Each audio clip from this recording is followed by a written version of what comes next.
A community alert in Tempe tonight, and it's all centered on one apartment complex. Most of the people living there are deaf or hard of hearing, and the feds think that might be a form of discrimination.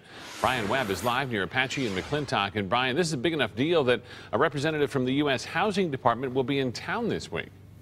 Expected to arrive tomorrow, Steve. At stake, should more minority groups or people who can hear be allowed to live in this building? The residents who already live here told me tonight through an interpreter they don't like the sounds of that. It's game night at Apache ASL Trails, but you won't hear many complaints or even congrats in these friendly competitions.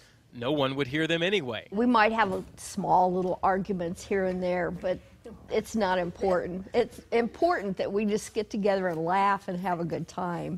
But if these residents could talk, they'd tell you they're not happy with the government right now. The housing department says too many deaf people live here, discriminating against the able-eared population, a sign of how things work in Washington. It is kind of ironic because HUD is accusing us for discriminating against hearing people, but really that's what we've experienced our whole life. The $16 million project was paid for with some federal funds, so there are civil rights rules to follow.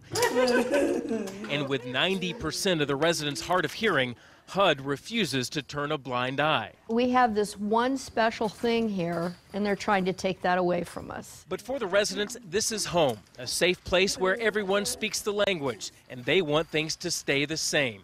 But after a 2-year battle, that message is falling on deaf ears. I love it here. I love it here. I don't want to move. Not until I'm dead.